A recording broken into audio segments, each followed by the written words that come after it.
It was an interesting time for me because when I was doing all these jobs, they were always in Sydney or Melbourne, but I always went back to Adelaide, so I never did a long run on anything. I mean, I think the longest was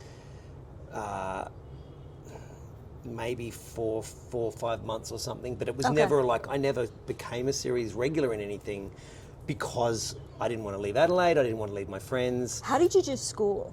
I had a tutor, Okay. this brilliant lady called Liz Sedman, who's now Liz Sharman, was my tutor for every single job I ever did. I love that you still woman. remember her name, because mine was Margaret. Yeah, absolutely. But she was a big part of my life. Like, I remember, they said when I joined the Sullivans, we're going to get you an on-set tutor, and I remembered that you had to do. What was it? I think it was you had to do.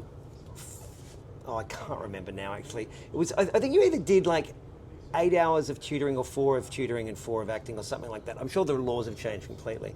But they said, we're going to get you a tutor. Do you want a man or a woman? And I said, a woman. They said, someone old or someone young? And I said, young. And so they got this young woman. You had a choice. Yes, I know. It was incredible that they gave me the choice. And I got this brilliant woman called Liz who I became, like, she was kind of like a pseudo mum for me in a way.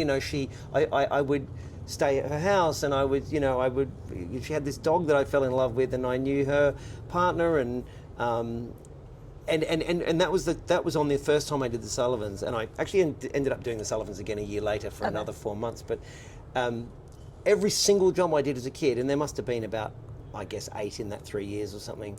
I said I only want Liz because I just loved her so much.